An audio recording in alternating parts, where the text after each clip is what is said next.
Graça e paz, irmãos. Amém? Hoje eu vou surpreender vocês, nós vamos estudar 2 capítulos, tá bom? Amém?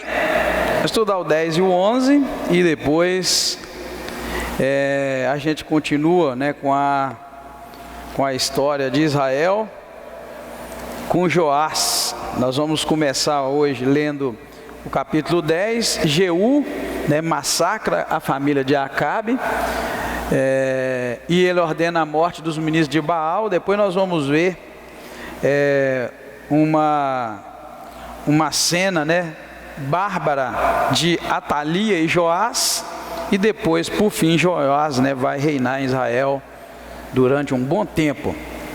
Amém? Vamos orar? Muito obrigado, Deus, te agradecemos por este momento de leitura da Tua Palavra, e nós sabemos que o Teu Espírito Santo vai nos falar ao coração. Por isso, somos agradecidos e contamos com a Tua ajuda, em nome do Senhor Jesus Cristo. Amém. Pode sentar, irmãos, pode sentar. O que nós vamos ver então? Já disse para os irmãos que vamos agora sempre tentar trabalhar 2 capítulos para que a gente possa compreender melhor. Vai chegar um tempo que lá na frente, por exemplo, em Crônicas, nós vamos reler praticamente o que nós estamos estudando. E aí, então, nós não vamos parar para fazer releitura.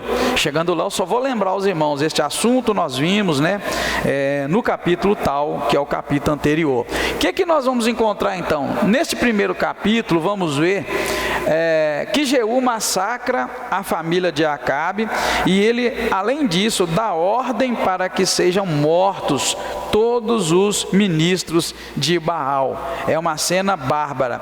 Na verdade, irmãos, quem está acompanhando a leitura da Bíblia, nós estamos vendo que Jeú, na verdade, ele usa o terror. Obrigado, irmão. Jeú usa o terror para poder se estabelecer como rei em Israel. E uma coisa incrível, eu vou mostrar depois um versículo da Bíblia para os irmãos, 2 ou 3, que ele é condenado por Deus porque está fazendo essas coisas. Ainda que ele esteja executando o juízo de Deus sobre o rei Acabe e sua família, a forma como ele está fazendo, ele está indo além da ordem que Deus mandou. E dá para ficar muito claro aqui que ele tem um certo ódio no coração dele, e parece que ao executar o mandado de Deus e destruir a família de Acabe, ele faz isso não só com a intenção de executar o plano que Deus o havia ordenado, mas ele faz por ódio. Então, como rei, irmãos, de Israel, Jeú acaba indo além do mandado de Deus. Deus manda ele fazer uma coisa, ele vai além, né? Ele mata os sacerdotes de Acabe, é o que nós vimos, né? Ele mata os 70 filhos, eu esqueci de colocar ali, ele mata primeiro os 70 filhos de Acabe, né? Ele chega matando todos eles, mata os... aliás, eu coloquei aqui, só não coloquei que era 70, né? Mata os 70 filhos de Acabe, os ministros de Baal, acaba com o culto a Baal de uma maneira tremenda, violenta, mas só que ele acaba também matando os parentes de Acasias, que não tinha nada a ver com Acabe, a não ser a amizade. Então isso nós encontramos no versículo 13 e 14, ele sai matando assim, aí vai matando, e a gente vê que a intenção dele vai além daquilo que Deus havia mandado. Olha bem o que diz o versículo 13 e 14. E encontrou os irmãos de Acasias, rei de Judá, e ele perguntou: quem são vocês? Eles responderam: somos irmãos de Acasias, e nós descemos para saudar os filhos do rei e os filhos da rainha. Que filho do rei? O filho do rei cá atrás, que ele mandou matar. Aí o que ele faz? Verso 14: ordenou ele: apanhai-vos vivos. Eles apanharam-nos vivos e os mataram junto ao poço de Bet-Equed, 42 homens, nenhum deles deixou viver. Então ele chegou, além dele matar Acabe, ele começou a matar também qualquer pessoa que fosse amigo da família ou algo parecido. Então essa questão não agrada a Deus, e nós vamos ver lá na frente que Deus o repreende, ele é repreendido por causa disso. Então esse capítulo primeiro mostra para nós isso de uma maneira bem clara. E para piorar a situação, irmãos, Jeú era meio crente. O que vocês entendem quando eu falo meio crente?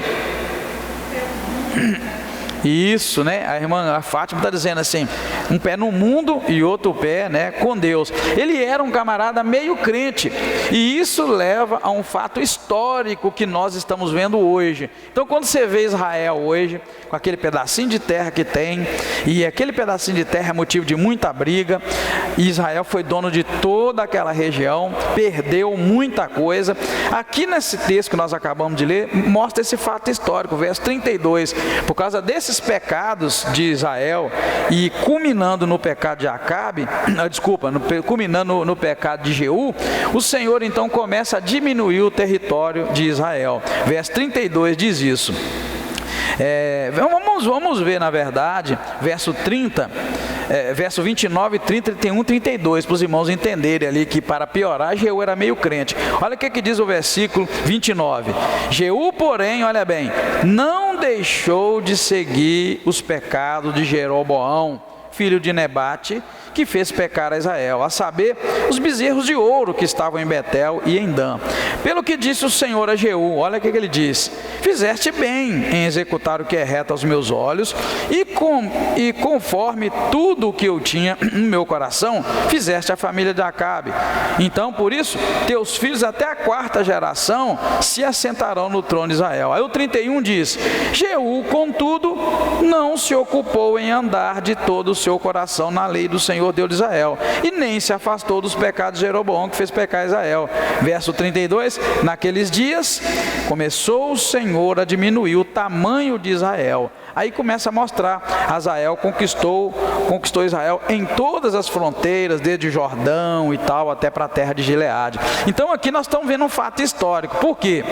Nós temos acompanhado a formação da nação de Israel, né, nos textos que nós já lemos do Velho Testamento, e agora Israel na terra prometida, Israel sendo abençoado com toda aquela terra. Só que esse fato é histórico e é digno da gente anotar. Aqui Deus começa a fazer o contrário do que ele havia prometido, porque ele prometeu a Abraão, Isaac e Jacó dar aquela terra toda para eles, e Deus cumpriu colocando eles lá. Mas o pecado de Israel é tão grande. Depois eu vou mostrar um quadro dos reis de Israel, desde Saul. Os irmãos vão ver que a maioria dos reis de Israel, ou melhor, todos os reis de Israel foram maus, tirando Saul, que não foi tão mal, mas foi. Davi foi bom, Salomão foi bom. Depois, irmãos, o reino é rachado, e a parte de Israel só tem rei que é ruim. Então Deus agora está fazendo o quê? Deus está agora fazendo algo que é contra o que ele havia prometido. Agora Deus está diminuindo o território de Israel, e vai chegar nessa terrinha desse tamanhozinho que é hoje. Israel é muito pequeno, irmãos. Israel é menor do que Minas Gerais, muito menor, e não tem nem comparação. Israel é uma terrinha assim, porém é uma terra muito abençoada, é uma terra que produz muito, é uma terra que tem muita tecnologia. A terra deles é ruim, é areia e pedra. No entanto, eles conseguem produzir muita coisa ali, porque eles têm a promessa de Deus. Porém, o território deles então começa a diminuir. Então os irmãos que são curiosos, gostam de guardar as coisas, guarda o 32. Naqueles dias, ou seja, nos dias que nós estamos lendo, nos dias de Jeú, o Senhor começou a diminuir o tamanho de Israel. História dentro do relato bíblico, porque hoje nós vamos ver que Israel é uma terra muito pequena mesmo, né? Então, seguindo, a gente aqui já viu, na verdade, de uma forma até resumida, porque é assim que deve ser o estudo, nós acabamos de ver então o capítulo 10. Agora, partindo para o capítulo 11, nós vamos ver Atalia e Joás. Irmãos, que história terrível de Atalia, né? Vendo Atalia é uma mulher, tá? Porque tem gente que confunde. Mãe de Acasias, que seu filho Acasias era morto. Lembra que Acasias era o rei de Judá. O que ela faz? Ela se levanta e destruiu toda a família real. Sabe qual família que era a família real? É a família dela, a família de Acasias. Eles reinaram praticamente no mesmo tempo. E aí, aquilo que eu falei para vocês, aí o entrelaçar assim, das duas histórias, que na verdade agora são 3, porque Judá rachou, mas aí é que confunde, mas não era, tá? Então é de Jeorão, né, nasceu? Isso, Jeorão. Então veja bem, irmãos, o que ela faz, na verdade, viu que o filho estava morto, ela vai e mata toda a família real, mata os filhos, os netos dela. E é aí que vai aparecer uma determinada mulher, eu pus o nome dela ali, que vai salvar um deles, né? Então olha bem, na sequência, ao ver que seu filho Acasias era morto, Atalia extermina toda a sua família, irmão, sai matando a meninada. Lembra cá atrás que Jeú matou também indiscriminadamente, saiu matando todo mundo, os filhos de Acabe, 70 deles, foi matando todos os familiares. Agora, irmãos, olha a matança. Eu quero que vocês lembrem também do que Deus disse a Davi, quando Davi pecou com Betseba e ele mandou matar Urias, que Deus falou que nunca mais a espada ia sair de dentro da casa dele, tá, irmãos? Isso aí é muito importante para quem quer andar dentro da Bíblia, devagarinho, né? Então isso é detalhe que a gente está vendo no ato da leitura, Deus confirmando o que ele disse lá atrás. E eu repito, irmãos, é pesado isso, mas o que Davi fez em toda a sua vida não foi pecado. Davi não pecava todo dia, toda hora. Davi era um homem segundo o coração de Deus, Davi era um homem abençoado. Davi é o rei de Israel até hoje, tá? Ele é o grande rei de Israel, respeitado e honrado. Porém, ele cometeu esse pecado de adulterar com aquela mulher e depois mandar matar o marido da mulher. Esses foram os pecados que a Bíblia registra, que são terríveis na vida de Davi. Porém, Deus falou, nunca mais a espada sai da sua casa. E aí nós estamos vendo agora, que matança, coisa terrível, né? Então ela vai, extermina a família. No entanto, Jeozaba, né? O que ela faz? A Bíblia até explica, ó, Jeozaba, filha do rei Jorão, irmã de Acasias, tá vendo? Ela era irmã de Acasias. O que ela faz? Ela pega um dos seus netos, um dos netos de Atalia, e esconde, um menino chamado Joás. Esse menino tinha 1 ano quando ela escondeu ele. Por quê? Porque a Bíblia vai dizer que 6 anos ele ficou protegido e depois ele foi mostrado ao povo para começar a reinar. Então veja bem, no entanto, Jeozada esconde um dos seus netos, do neto de Atalia, né? Que o nome dele é Joás, o qual, protegido pelo sacerdote Jeoiada, é elevado a rei de Israel, a rei de Judá, desculpa, aos 7 anos de idade. Então assim, é uma coisa bárbara, irmãos. A mulher, ela fica com raiva porque o filho dela morreu e sai matando os próprios familiares dela, toda a família real. Aqui está escrito assim, que ela destruiu toda a família real. Ou seja, ela queria que ficasse só ela para reinar. Mas aí essa mulher, Jeozeba, que é irmã de Acasias, ou seja, essa mulher também era filho dela de alguma forma, né? O que ela faz? Pega esse menino Joás, que é neto da Atalia, esconde o menino, conseguiu esconder um só.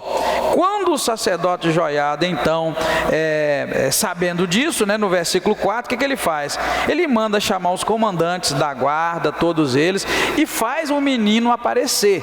Aí o menino já tinha 7 anos, faz ele aparecer. De que forma?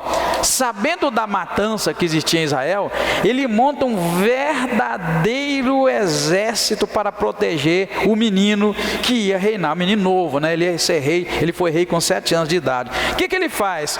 A Bíblia diz no versículo 5, ele ordenou que 1/3 de todos os servidores reais que entrava no sábado, fizesse a guarda do palácio. E a outra terça parte, ele ordenou que ficasse na porta sul, e a outra ficasse na porta de trás da guarda, de maneira que o rei não ia ter onde escapar. O rei estava todo protegido ao redor, e ninguém entrava, ninguém saía. Quem tentasse entrar, ele falou que deveria matar. E um detalhe, as armas, a lança e o escudo, né, de Davi, que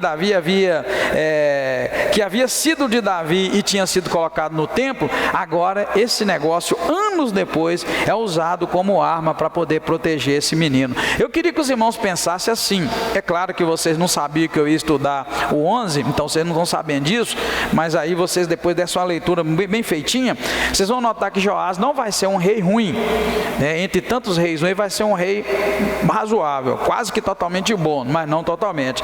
E veja, e olha esse capítulo 11, quando Jeoiada, verso 4 mostra isso, chama os comandantes, todos os servidores do rei, e faz essa proteção louca em cima desse menino, um terço da guarda, irmãos, vigiando um horário, um terço no outro, de maneira que ninguém podia entrar, o rei não podia dar um passo, né, sem que ele tivesse lá aquela montoeira de homem protegendo. Eu quero que os irmãos pensem naquilo que a gente sabe, que Jesus viria a nascer muitos anos depois da descendência de Davi, e era necessário, então aqui eu imagino como se esses guardas fossem de fato anjos de Deus, para proteger a descendência de Davi, e alguém ficar, e não morrer todos, porque essa é uma questão, ele ia, nesse caso, reinar, né?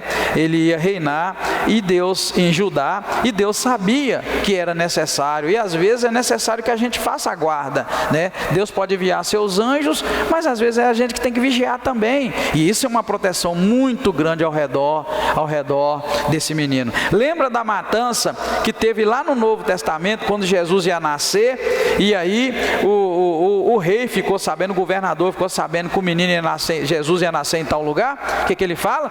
Manda matar toda a meninada. Então é outra matança.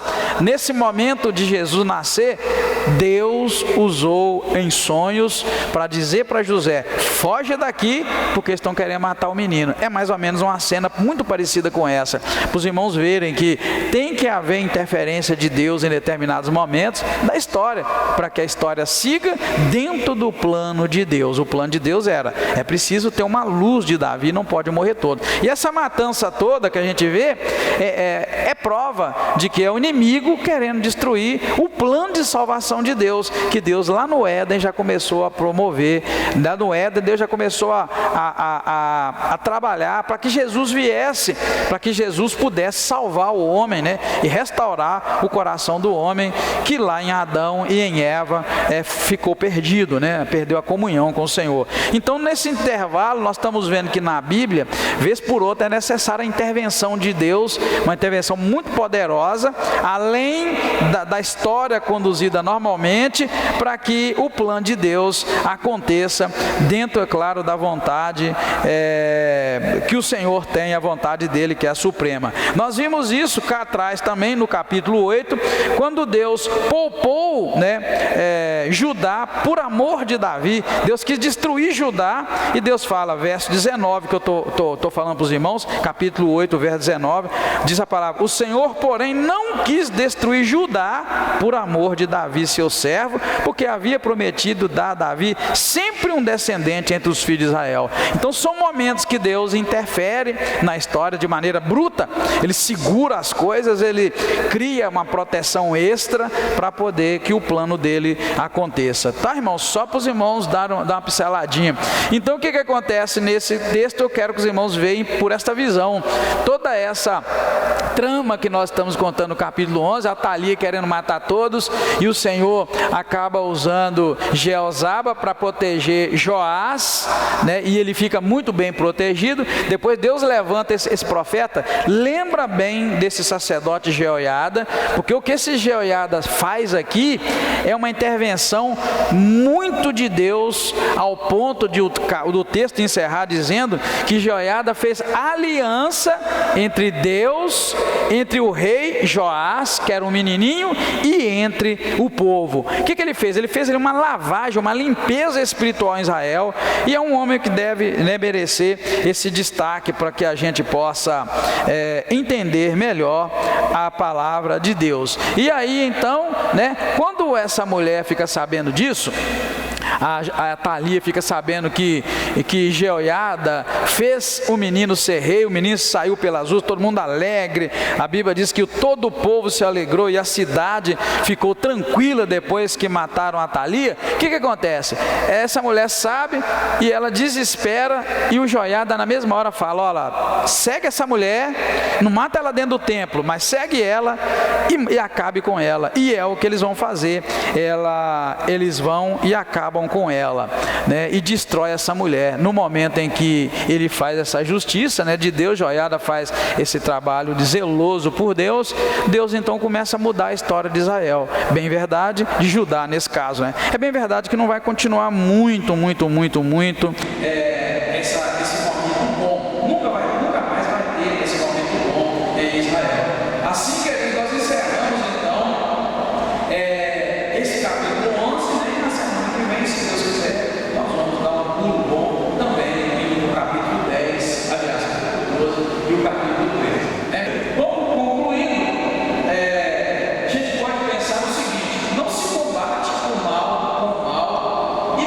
combate o pecado.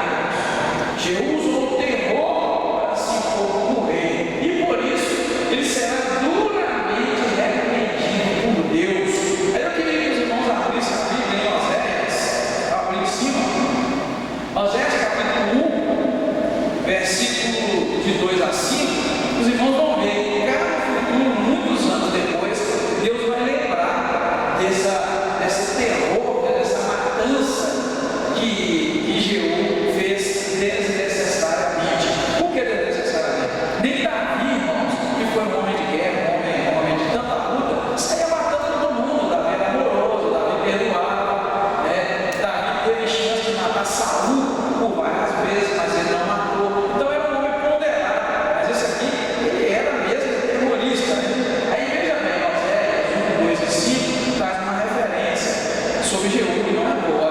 Quando o Senhor começou a falar por intermédio de Oséias, ele lhe disse: vai, toma uma mulher de prostituições e terá filhos de prostituição, porque a terra se prostituiu desde antes do Senhor.